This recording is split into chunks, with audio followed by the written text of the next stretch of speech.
I bought this house in Spain for $9,000 a little over a year ago. The renovation has turned out to be a bit of a bigger project than anticipated.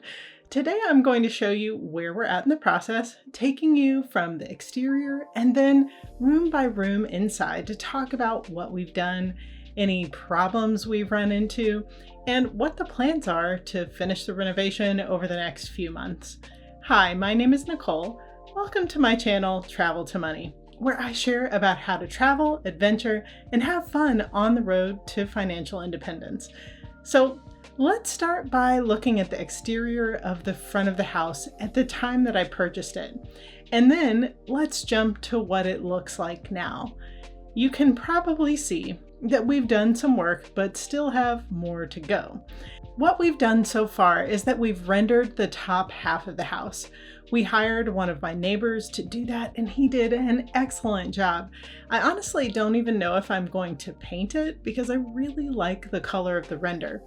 We also replaced the upstairs 2 windows, but I talk more about that when it comes to the bedroom renovation. We have the windows upstairs set on the inside of the house and a thick box for the window that sits on the outside.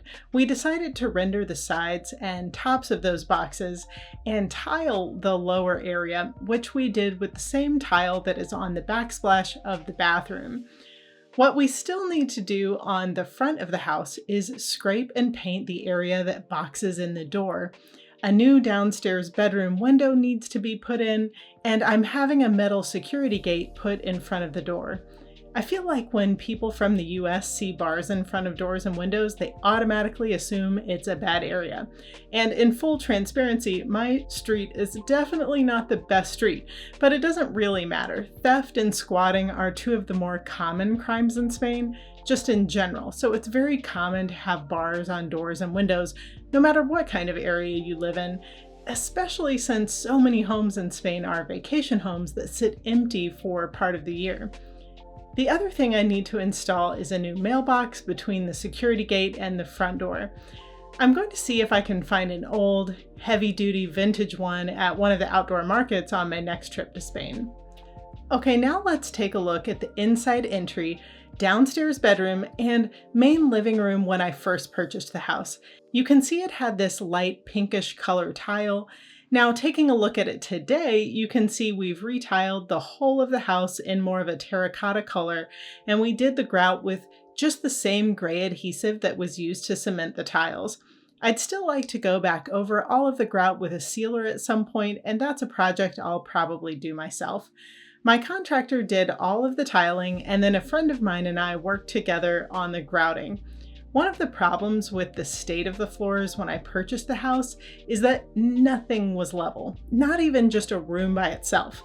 We talked a lot about whether we were going to level the entire downstairs or not, but one of the issues is that just walking from the living room into the back hallway was several inches different.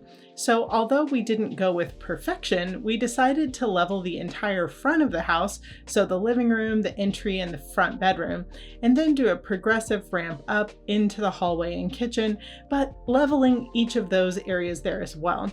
I didn't want a step there because I will trip and maybe other people would too.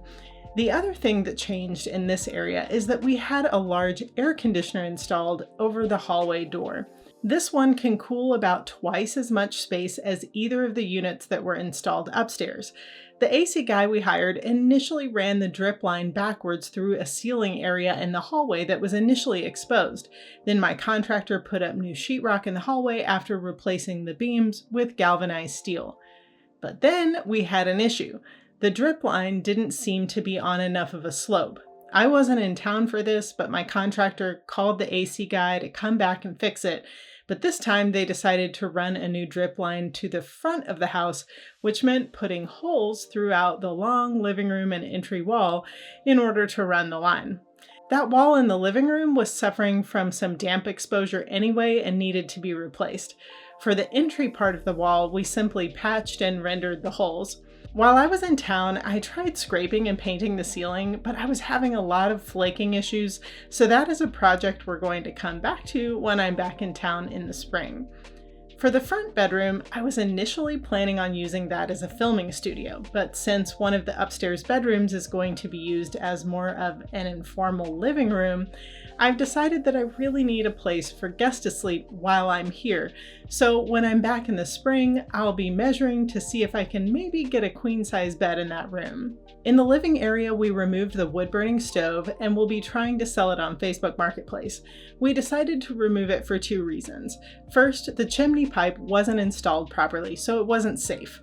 And secondly, the hallway upstairs was already really narrow, and removing this would give us more space in the hallway, even though it is still pretty small.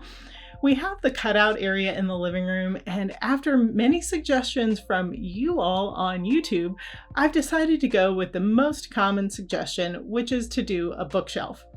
I think what we're going to do is a tile backsplash, and then we're going to take leftover countertop from the kitchen to make the shelves, which I think will look really nice. I've already purchased a couch for the living room, even though it's just covered by a big black tarp for a while. I got this from someone on Facebook Marketplace, I think for €300. It's a beautiful Italian leather couch. I'm planning to add 2 other chairs in this area with a rug and a coffee table. I'd also like to put an old piano on the long wall, but I'm going to have to see how crowded it is in here after adding the chairs. We have this little closet in the back corner that we tiled, scraped, and painted. This will definitely be used as storage, but I need to figure out if I want a small door or a curtain over the opening. One other thing we need to do to the entire downstairs is add the baseboards around the floor. That's been completed on most of the upstairs, but it will be a nice finishing touch for the downstairs. Okay, going into the entry of the hallway, this was the area where the beams were replaced and we put new sheetrock on the ceiling. I decided I wanted a very large water heater, which we decided to put here since there were limited space options. We'll be building an enclosure around the water heater and maybe some sort of coffee bar or something next to it. The rest of the hallway runs along the front of the kitchen and the bathroom. The main thing I want to do here is replace the clear plastic covering above with real windows that are raised to the top of the overlook upstairs. We're still waiting on a quote for this, and I'm a little nervous about what it's going to cost. It might be one of those things I have to push down the road just a bit depending on the price to get it done. Even if we have to wait on the glass route, I'll certainly be at least replacing the current plastic with a newer set for the time being. The company who did my roof and who is doing my front gate are the ones we're waiting on a quote from for the windows. They're a local company who does a great job, but we've had them out 3 times to measure and quote for the windows. They just have a very old-fashioned process where everything is done with pen and paper and then has been lost a couple of times. Hopefully I'll have an estimate by the time I film the next update on the house. Let's take a quick look at the kitchen before and after. I won't go into a ton of detail about this because I have an entire video about the kitchen remodel where I cover everything we did from top to bottom and the prices too. Just a few quick highlights. We used IKEA countertops that we also used for shelving. I bought all of the cabinets from Leroy Merlin, and I bought the appliances from Amazon. The tile on the walls was from Praisers, a local tile place not far from my town. Well, like I said, there are a lot more details in my video that are specifically about the kitchen, so I'll be sure to put a link to that in the description. Moving on to the bathroom, let's also look at a before and after here. Same thing as the kitchen, I have a video specifically dedicated to the remodel of the bathroom with all of the prices and details. I really love how this came out. The bathtub is even bigger than I imagined. I absolutely love the backsplash and am just overall really stunned with how beautiful it is. My contractor friend is a master at bathrooms in my opinion. We do have one little hiccup in here, and that is that the shower head where it's placed isn't tall enough since I wanted the bathtub up on a step. So I am 5'6" and my head barely fits underneath it.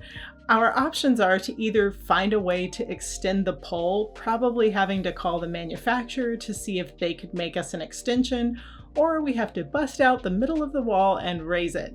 It's not urgent, but it's something on the to-do list down the road. I also need to add a circular shower curtain ring to the ceiling above. Okay, now let's go back to the living room and look at the stairway. We have put in the terracotta tile, but I wanted to keep the tiles that were on the front side of the steps. So a project when I come back will be to clean those tiles and paint the rendering around them. I also need to decide if I'm going to add some sort of baseboard or tile for edging. That's a hard thing for me to picture for some reason.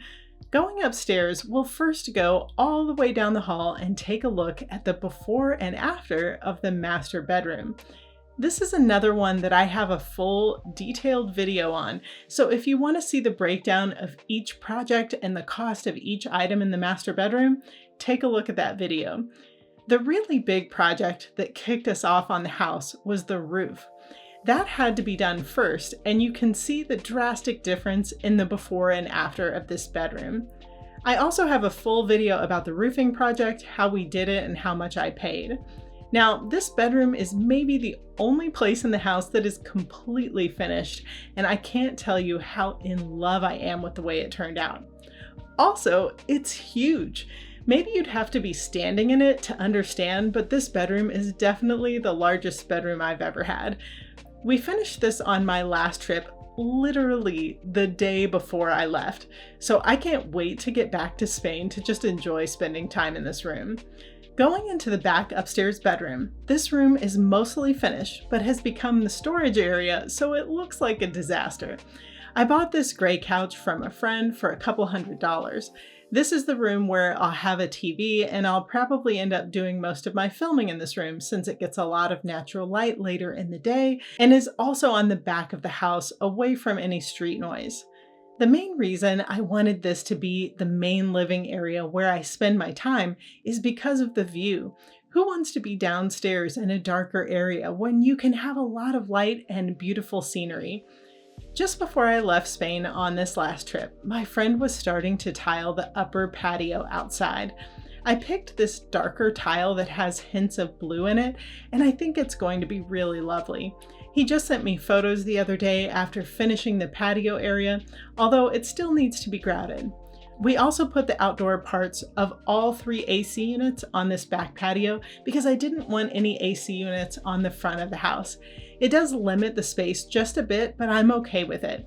I've still got to figure out if I want a barbecue up here or a pergola of some sort. I like being able to lay in the sun, so I may just add some outdoor furniture. I have plenty of time to think about it, and it's not like anything has to be permanent. Going to the downstairs outdoor garden area, we haven't done much to this space yet, but we do have a few things in progress. This has been the main work area for mixing cement and cutting tiles, so it's really going to be the last place we finish off. This will have the same tile as the upstairs patio, and we're going to tile in a small jacuzzi pool with the same tile as well. My hope is that the outdoor pool will sit 2 to 3 people. We also decided that we're going to put a washing machine outside, so my contractor has run plumbing to this little area. Once we're finished, we'll put a door over that area to enclose the washer. I'll probably end up going with a washer-dryer combo all-in-one machine. Most folks in Spain use lines to dry their clothes, but I prefer an electric dryer if possible. I'm excited to see this outdoor space come together. I'd also like to find a space maybe on the upstairs patio to put a sauna. I've seen some really nice looking ones on Facebook Marketplace for around €600. That one would be another addition down the road, but I keep hearing about all the benefits of a sauna, and I think it would be awesome to have. But the priorities for this house were the bathroom, kitchen, and master bedroom, just so I can live in it even if work is still going on.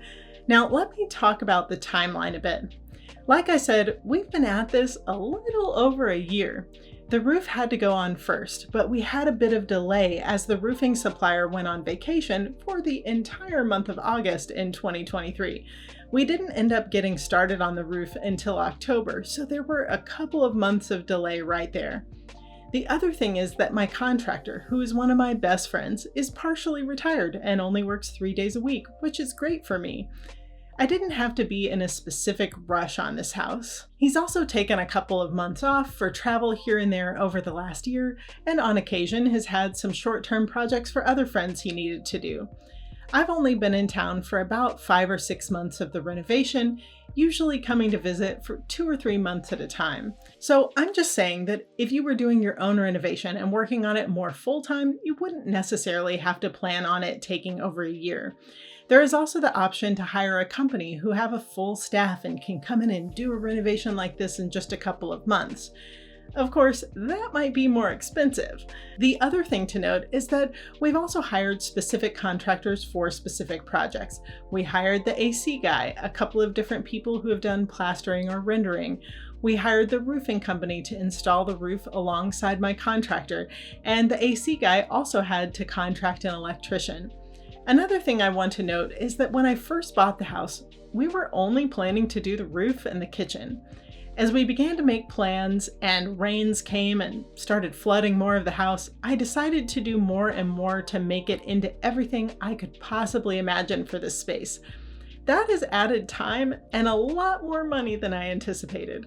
I sold my first 2 houses to pay for this renovation and eventually ran out of that money. So now we're also at a pace of working on it as I can afford it. I've basically budgeted about $1,000 a month until we finish it off. The roof cost was really not that bad, but some of the more expensive projects have been the AC, the plastering of the walls, and the new windows. You may have also heard me talk about the surprise tax I ran into with this house. I made a video that covers all the details of that, but basically it cost me an extra $3,000. So I have been tracking all of my costs, and when we get to the end, I'll total everything up and be able to tell you exactly what I spent on the renovation. I'm expecting the total of just the renovations to be somewhere in the neighborhood of 40 to 50,000 euro. Whew. But you know what? I'm getting a house that I really love out of that, and ultimately I'm happy with the decisions I've made. I would love to know what you think about it and if you have any ideas. I've gleaned a lot from all of you who have taken time to make suggestions. We can all learn from each other. If you're looking to buy a house in Spain, I offer one-on-one coaching sessions to help talk about your specifics, give you referrals, and more. Check that out at traveltomoney.com/coaching. Do me a big favor, hit the like button and subscribe to join me every day, where travel and adventure build financial freedom. I can't wait to see where your dreams will take you.